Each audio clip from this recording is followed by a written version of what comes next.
할렐루야. 지난 주간에는 성탄절이 있었는데 어디 성탄절은 즐겁게 잘 보내셨는지요?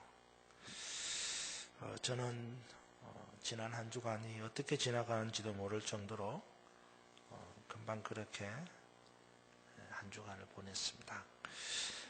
그만큼 바빴다는 말이기도 하고 또 그만큼 즐겁고 행복한 시간을 보냈다는 말이기도 하겠습니다만, 하여간에 눈 깜짝할 사이에 한 주간을 보냈다라고 생각할 정도로 분주하고 바쁘게 한 주간을 보냈습니다.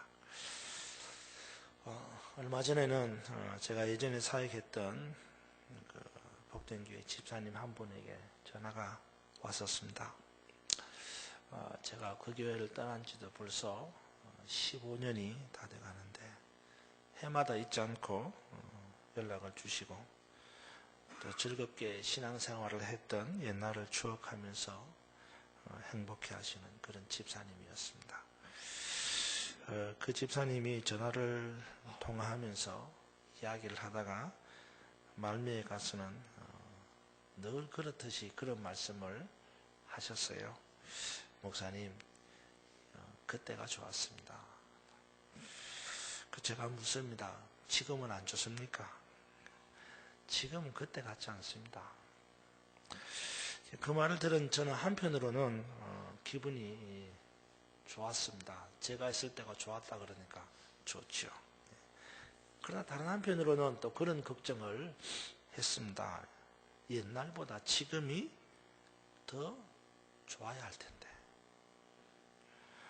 제가 있었던, 저와 함께 했던 그 옛날보다도 지금이 더 좋아야 할 텐데 하는 그런 걱정과 더불어서 앞으로 지금보다 미래가 더 좋아야 할 텐데 하는 그런 생각을 하게 됩니다. 여러분은 어떻습니까? 여러분은 과거보다 지금이 더 나은 생활이다, 그렇게 말할 수 있습니까? 지금보다 앞으로가 더 좋아질 거다, 그런 기대감이 있습니까? 그렇습니다. 분명한 것은요, 어제보다 지금이 더 복되어야 합니다. 그렇죠? 뿐만 아니라 오늘보다, 이 현재보다 미래가 더 행복해야 한다라는 겁니다. 우리 옆에 계신 분들과 한번 그런 마음으로 인사를 한번 했으면 좋겠습니다. 옆에 있는 분에게 지금보다 내일이 더 행복해지길 바랍니다. 그렇게 한번 인사 한번 합니다. 시작. 지금보다. 한 번 더 합시다. 반대편으로 시작. 지금보다 내일이 더 행복하기를 바랍니다. 해마다 송년주일 예배를 드리는 이 시간이 되면 저는 부끄러움과 죄송함을 금할 길이 없습니다. 한 해를 돌아보면 뭐 좀 잘한다고 했는데, 열심히 한다고 했는데, 최선을 다한다고 했지만은 늘 잘못하고 또 부족하고 모자라는 것뿐이다 라는 생각을 하게 되면서 하나님 앞에 참 부끄럽고 죄송하다, 그런 생각을 하게 됩니다. 오늘 이 시간에는 사랑하는 여러분들과 제가 한 마음이 되어서 지나온 2013년 한 해를 되돌아보고 하나님께 용서를 구하고 또 새롭게 주어질 한 해를 생각하며 은혜를 구하는 시간이 되기를 원합니다. 여러분, 많은 사람들이 앞으로 나가지 못하는 이유, 새로운 것을 갖지 못하는 이유, 새 사람이 되지 못하는 이유가 뭐라고 생각합니까? 뭐 여러 가지 이유가 있겠지만 그 중에서 가장 큰 이유는요, 뒤의 것에 대한, 지나간 것에 대한 집착, 잊지 못하는 것 때문이라는 거예요. 그러면 왜 지난 일을 잊지 못하고 집착하게 되는 것입니까? 나름대로 이유가 있겠죠. 근데 그 중에 가장 큰 이유는요, 정리하지 않는다는 겁니다. 정리하지. 그게 좋은 거든 좋지 않은 거든 간에 정리를 해야 되는데 정리하지 않는다는 거예요. 이사를 해보면 우리가 잘 느끼잖아요. 예. 평소에는 야, 저거 버려야지, 저거 없애버려야지, 이렇게 생각하는데도요. 그래서 이사할 때가 되면 그 평소에 없애버려야지 라고 했던 것을 이사할 때 그냥 같이 버리면 되잖아요. 그런데 못 버리더라고요. 그죠? 이사할 때 못 버려요. 저희 아버님 집에 가면 예전에 베란다에, 그 넓지도 않은 베란다에 어떻게 이렇게 산더미 같이 쌓아놓는 게 많아요. 근데 좀 버리면 좋겠는데 안 버린다고요. 안 버린 이유가 뭐냐? 다시 쓸 때가 있겠지 라는 거죠. 근데 뭐 쓰기는 뭘 써요? 그죠? 예. 자리만 차지할 뿐입니다. 정리를 해야 되는데 정리를 안 하는 거예요. 그러니까 새로운 것을 갖지 못합니다. 정리하지 않기 때문에 새 사람도 못 만나는 거예요. 새 사람도. 우리는 이제 한 해를 정리해야 할 때에 서 있습니다. 어떤 사람들은 이때가 불안하고 초조할 수도 있습니다. 또 어떤 사람은 지금 이 순간이 뿌듯하고 흐뭇할 수도 있습니다. 여러분들의 마음은 지금 어떤 마음입니까? 불안하고 초조합니까? 지난 한 해를 돌아보면서. 아니면 뿌듯하고 흐뭇합니까? 고통의 찌꺼기, 슬픔의 앙금, 미움의 잔재 등을 품고 혹시라도 이 자리에 앉아 있습니까? 이 시간에 버려야 할 것들을 품고 있다면 과감하게 버릴 수 있기를 바랍니다.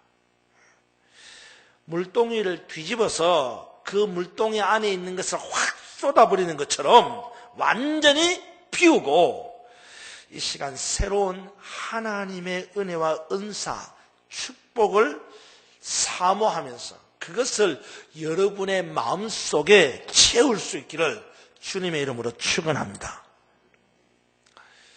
그 직업 군인의 소망이 뭔지 아세요? 여기도 계시는데 직업 군인의 소망은요, 진급입니다. 진급이에요.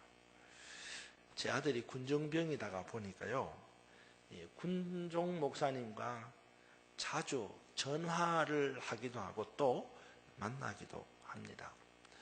성탄절을 앞두고 제가 한번 갔다 왔다 그랬잖아요. 가서 군종 목사님을 만났습니다. 뭐 사실 군종 목사님이 별 이렇게 누가 챙겨주는 사람이 없잖아요.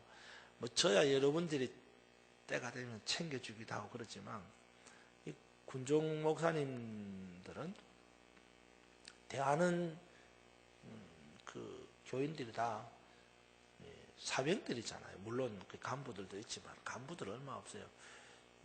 15사단에 있는 승리교회도요. 한 300명 정도 교인이라고 있는데 그게 다 대부분이 다 군인들이고 사병들은 한 50명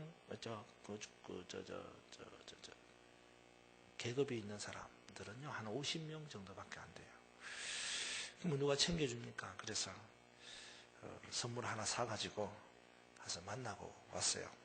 이런저런 이야기를 하는 도중에 이런 이야기가 나왔습니다. 목사님이 자기가 직업군인이니까 이 직업군인의 소망이 소원이 진급이라는 겁니다. 그래서 제가 물었어요. 그냥 이따가 나오면 되는데 뭐 그냥 그렇다고 뭐 나중에 뭐 별을 달 것도 아니고 직업군이란 그래요. 그랬더니 왜 그렇게 진급에 목을 매느냐 그랬더니요 이런 이야기가 나와요.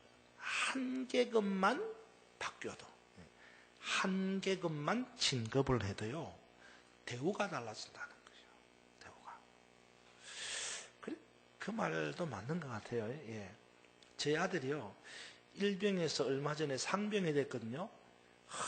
신나라고 좋아하는 거예요. 그 이유가 뭐냐 그러니까 월급이 올랐다는 거예요. 일병에서 상병으로 월급이 올라서 신나라고 좋아하는 거예요. 얼마 올랐느냐?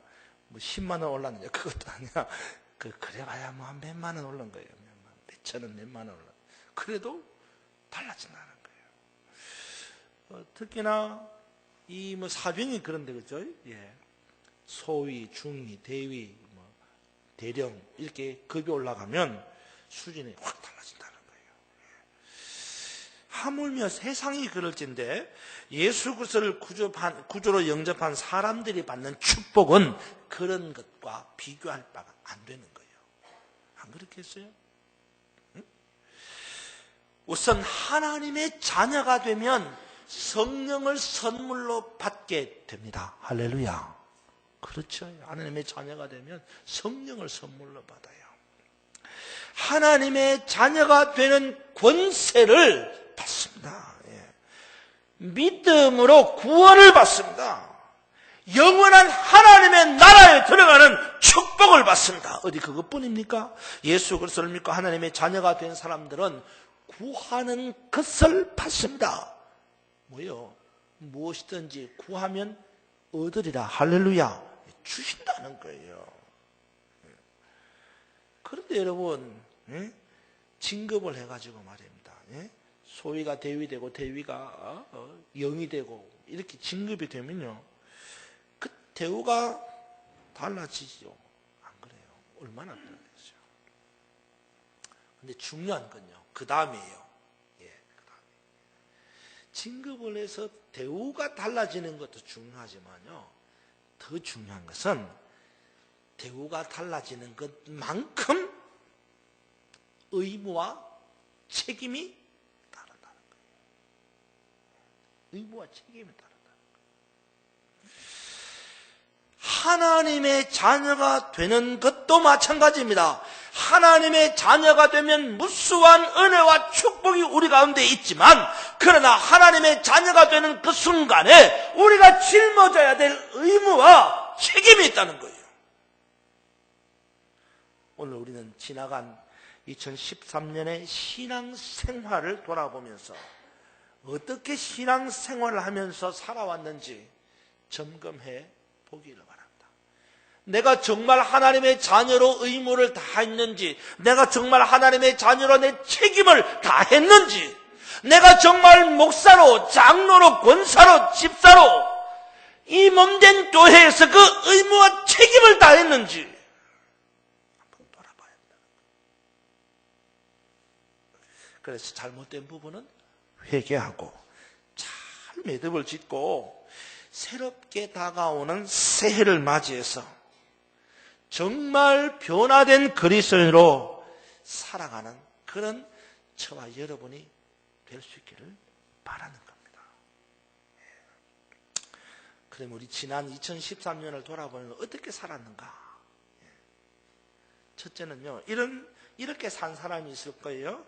첫째는 어떤 사람은요, 2013년을 내게 주어진 의무도 잘 감당하지 못하면서 살았다 라는 사람들이 있을 거예요. 이게 겸손이 아니고 정말로 내게 주어진 의무도 감당하지 못하며 산 사람들이 있을 수 있다는 거예요. 이거 지금 책망하거나 질책하는 게 아니에요. 우리 스스로를 돌아보자는 거예요. 목사로서, 장로로서, 집사로서, 권사로서, 구역장으로서, 권찰로서, 성가대로서, 교사로서 내게 주어진 그 의무, 책임을 잘 감당하지 못하면서 살았던 한 해가 될 수도 있다는 거죠. 이런 사람은요, 이런 특징이 있어요. 그런 사람은요, 다 그런 건 아니지만 어떤 특징이냐면 자기 스스로는 잘했다고 말아요. 자기 스스로는. 착각이죠. 근데 하나님 보실 때는 그렇지 않다는 거예요.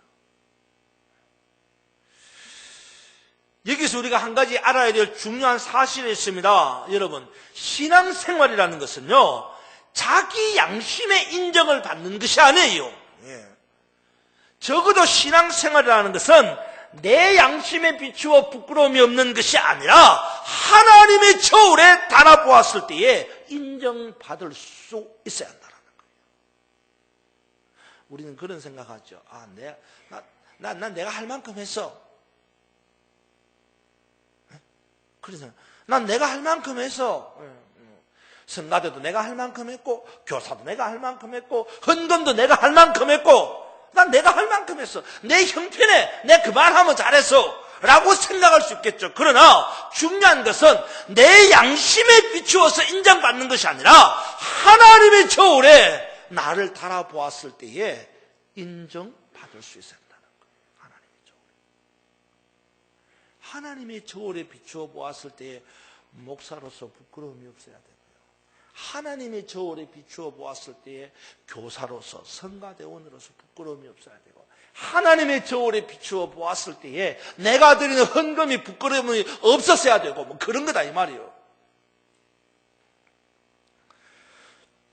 복음서에 보면요, 성전에 올라가던 두 사람이 있었죠. 한 사람은 바리새인이고 한 사람은 세리였습니다. 이 두 사람이 각각의 기도를 했는데 어떻게 기도했어요? 이렇게 기도했어요. 바리새인은 어떻게 기도합니까? 하나님, 나는 다른 사람들처럼 곧 토색과 불의와 간음하는 자들과 같지 아니하고 세리와 같지 아니함을 감사합니다. 나는 일에 2번씩 금식하고 또 소득의 11조를 바칩니다. 다른 한편에서 기도하는 세리의 기도는 이렇습니다. 세리는 눈을 뜨고 하늘을 우러러보지도 못한 채 다만 가슴을 치면서 이렇게 기도합니다. 하나님이여, 나를 불쌍히 여겨 주시옵소서. 나는 죄인입니다. 나를 불쌍히 여겨 주옵소서. 나는 죄인입니다. 그런데 놀랍게도 이 두 사람의 기도 가운데서 하나님이 누구 기도를 받으셨어요? 세리의 기도를 받았습니다.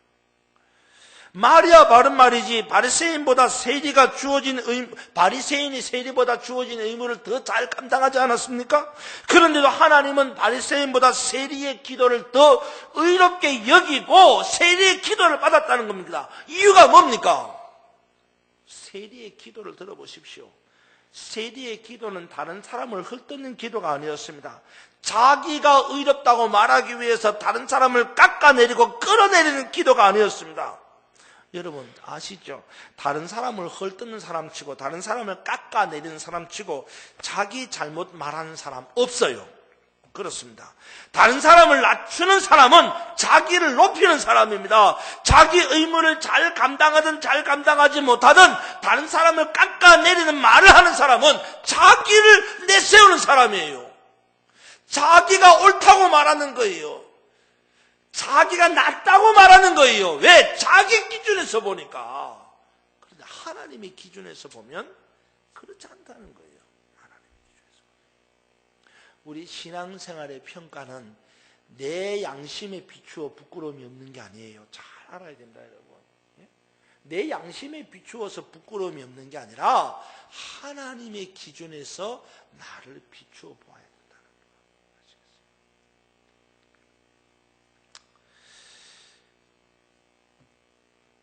여러분, 사람에게 부족한 것은 돈이 아닙니다. 성실이에요. 성실은 인간 삶의 기본 자세입니다. 행동 원리입니다. 자기 의무는 제대로 감당하지 못하는 사람이 다른 사람의 말을 잘하는 거예요. 성실은 남보다 내게 더 유익한 겁니다. 그렇잖아요. 성실하면 내가 좋은 거죠. 내가 성실한데 다른 사람이 좋습니까? 좋아지죠. 그러나 다른 사람이 좋아지기 위해 누가 먼저? 내가 먼저 좋아지는 거예요. 성실하면. 내가 성실하게 의무를 잘 감당했다면 당연히 유익한 결과를 먼저 누가 보는 거예요? 내가 보는 거예요. 내가. 여러분 아십니까? 하나님께서는 내가 나의 의무를 다할 때만 성공하도록 이끌어 주신다는 거예요. 이제 이 시간 우리는 우리 각자 스스로가 지나온 2013년을 돌아보면서 내 의무를 잘 이행했는가를 점검해 보십시오. 그리고 내 의무를 잘 이행하지 못했음을 회개하고 다가오는 새해에는 내 의무를 잘 감당하겠다는 그런 결단이 있기를 주님의 이름으로 축원합니다. 아시겠어요? 어떤 사람은 두 번째는요, 어떤 사람은 이런 사람이 있어요.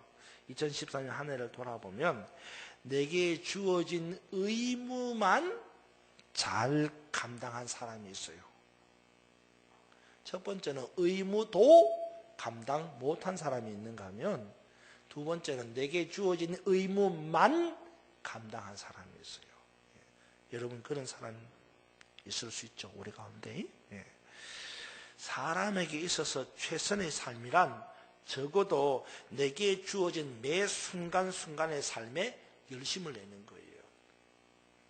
내게 주어진 의무에 대해서는 한 점의 부끄러움도 없이 끝까지 충성하는 사람이야말로 최선을 다하는 사람이다 라고 말할 수 있습니다. 충성이 무슨 말입니까? 내가 할 수 있는 일을 있는 힘을 다해서 하는 걸 충성이라고 말합니다.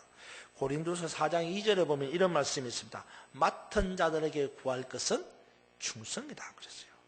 혹시 여러분 가운데 지난 한 해 동안 어떤 이유에서든지 간에 주어진 의무에 충성하지 못한 분들이 있습니까? 내게 주어진 그 일에 충성하지 못한 분이 있습니까? 그래서는 안 되는 거예요. 하나님께서 내게 주신 의무에 대해서만큼은 적어도 최선을 다하고 충성을 다해야 한다는 거예요. 그렇지 못했다면 회개하는 거죠. 그 무거운 언약궤를 울면서라도 메고 벳셋메스로 올라가는 두 마리의 암소처럼 내게 주어진 의무를 최선을 다해 감당해야 하는데, 지난 한 해 동안 그렇게 하지 못했다면 우리는 철저하게 하나님 앞에 회개하고 새 출발해야 한다는 거예요. 나무를 심은 주인이 나무에게서 뭘 찾죠? 당연히 열매를 찾습니다. 하나님께서 성도들에게 찾으시는 것은 주어진 의무를 잘 감당했는가 못했는가 하는 충성의 열매를 찾는다는 거예요. 삼국지에 보면 유비와 관우와 장비라고 하는 이 세 형제가 의형제를 맺지 않습니까? 근데 그 가운데서 관우가 가지고 있는 말이 적토마라는 말입니다. 잘 아시죠? 잘생겼어요. 빼어나고 준수한 말입니다. 정말 그런 말이 있을까 싶을 정도로 잘 뛰고 참 부지런한 그런 말입니다. 그래서 많은 사람들이 이 적토마를 부러워했습니다. 그러던 차에 관우가 전쟁터에서 죽었어요. 주인이 잃어버렸죠. 적토마가 주인이 없어지게 된 거예요. 그래서 이 적토마를 누가 취했느냐면 여몽이라고 하는 이 적장이 관우의 적토마를 취했습니다. 여몽은 너무 좋았습니다. 왜냐하면 자기가 평소에 관우의 이 적토마를 갖고 싶었는데 갖게 됐으면 얼마나 좋습니까? 근데 적토마를 너무 사랑하는 거예요. 근데 문제는 이 적토마가 이 여몽에게 마음을 주지 않는다는 거죠. 결국 이 적토마는요, 물 한 모금 안 마시고 5일 동안 굶고 죽어버립니다. 짐승도 하물며 일편단심 이와 같은데 하나님께로부터 구속함을 받은 은혜를 받은 우리가 그 은혜를 모르고 주어진 의무에 대해서 잘 감당하지 못한다면 그야말로 은혜를 모르는 짐승과도 같은 존재죠. 아니 어쩌면 적토마만도 못한 존재가 아니냐 말입니다.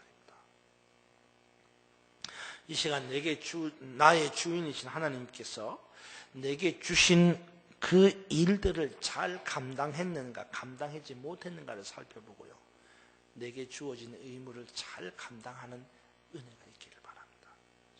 내게 주어진 의무만큼은 그래도 잘 감당했잖아요. 내게 주어진 그 의무만큼은 충성해야 되지 않겠냐 말입니다. 성가대로서 충성해야 되지 않겠냐 말이죠. 교사로서 충성해야 되지 않겠냐. 그것만큼은 구역장으로서 권찰로서 그것만큼은 해야 되지 않겠냐 말이에요. 그것만큼은. 세 번째 지난 한 해를 돌아보면 우리가 어떤 삶을 살았느냐, 이런 사람이 있어요.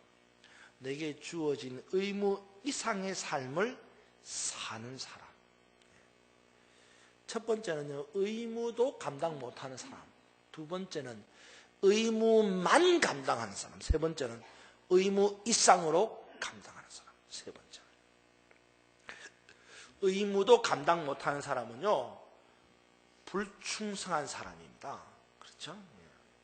의무만큼만 감당한 사람, 그래도 충성한 사람입니다. 그러나 의무 이상을 감당한 사람은 희생한 사람이에요. 순교하는 사람입니다. 이 원래 순교라고 하는 말, 이 희생이라는 말은요, 진리를 파수하기 위해서 자기 목숨을 버리는 걸 말해요.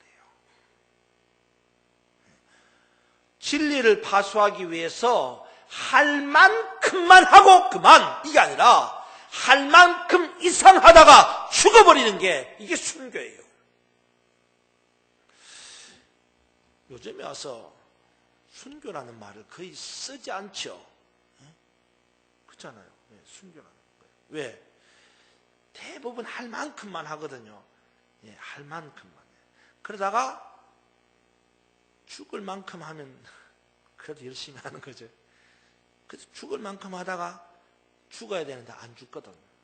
순교가 없어요. 순교가. 기독교인들에게는 자신이 살아가고 있는 삶의 현장에서 그리스도를 증거하며 말씀대로 살기 위해서 날마다 죽는 이 산 순교가 있어야 합니다. 이 땅에서 순교자로 살아간다는 것은 참으로 어렵고 힘든 것입니다. 이처럼 의무 이상의 생활이야말로 하나님의 사랑과 은혜를 크게 입을 수 있는 삶입니다. 어떤 신학생이요, 학기 말 시험을 앞두고 열심히 기도를 했어요. 근데 기도하고 있는 이 학생의 기도를 교수님이 들었습니다. 그 기도 내용이 그래요. 시험을 치를 때 성령께서 역사해 주셔서 다 답을 알게 해 주십시오. 교수님 들어보니까 이 기도가 참 능력 있는 기도 같은데도 말도 안 되는 기도입니다. 교수님이 학생을 불렀어요. 야, 너 기도할 때 그렇게 기도하냐? 좋다. 하나님이 다 알게 해 주십시오. 그렇게 기도하는 거 좋다. 근데 그 다음에 공부는 얼마나 하느냐? 공부 안 해요. 근데 공부도 안 하고 기도만 하면 되겠냐? 그때 학생이 그렇게 말했어요. 교수님 걱정하지 마세요. 우리 하나님 모르시는 게 있습니까? 다 가르쳐 주실 겁니다. 시험 날이 돼서 시험을 쳤습니다. 교수님이 그 학생의 답안지를 봤어요. 봤더니 그 답안지에 뭐라고 썼냐면 이렇게 썼어요. 하나님은 다 아십니다. 교수님 보고는 의의가 없잖아요. 기가 막혀서 교수님이 그 답지 밑에다가 이렇게 코멘트를 달았습니다. 하나님은 다 아시니 100점, 자네는 모르니 0점. 분명 하나님은 다 아시죠. 능치 못함이 없습니다. 그러나 내게 주어진 의무와 책임을 회피하거나 전가해서는 안 되는 거예요. 주어진 의무를 이행하는 것은 나의 몫입니다. 일을 이루시는 것은 하나님의 몫이에요. 그러니 일이 이루어질 것인가 이루어지지 않을 것인가 보다 더 중요한 것은 내게 주어진 일을 얼마나 열심으로 잘 감당하느냐, 이것이에요. 하나님께 충성하는 것은 어떤 의미에서는 성공하는 것보다 더 중요한 거예요. 우리 모두가 성공하기는 어렵지만 성실할 수는 있어요. 성실할 수 있다고요. 바로 그것이 온전한 성공과 축복으로 이어지는 통로입니다. 성실이. 여러분의 신앙생활은 어디에 머물러 있습니까? 어떻게 살아오셨습니까? 의무 이하로 의무만큼도 못하고 살았습니까? 아니면 의무만큼만 하고 살았습니까?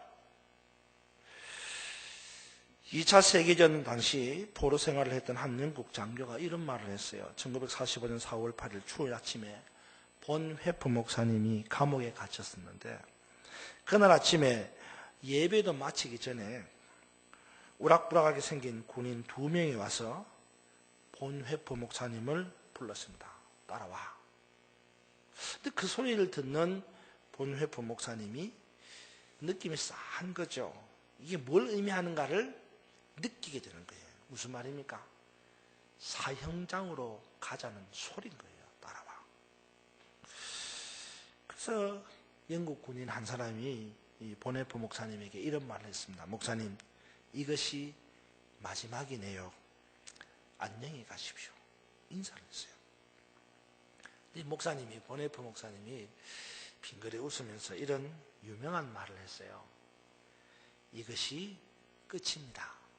그러나 나에게 있어서는 이것이 생명의 시작입니다.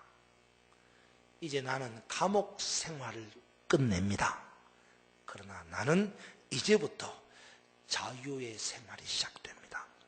세상의 고통스러운 인생은 여기서 끝입니다. 그러나 이제부터 영원한 즐거운 하나님의 나라에서의 삶이 시작됩니다. 그렇게 고백하고 사형장에 이슬로 사라졌어요. 여러분, 어떤 무거운 삶이 여러분을 짓누르고 있습니까? 하나님께 맡기십시다.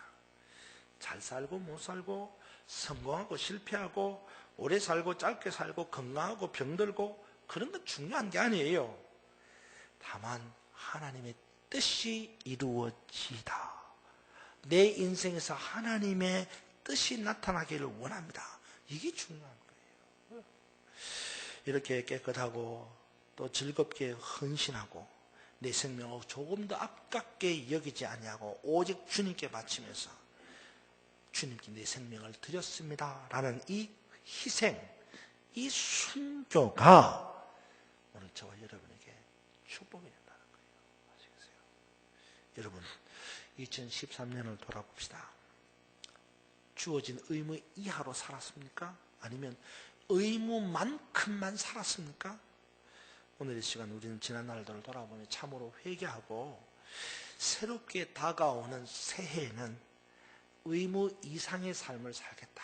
그런 결단을 하면서 2013년 이 마지막 주일을 보낼 수 있기를 주님의 이름으로 축원합니다. 기도하겠습니다. 은혜로우신 아버지 하나님,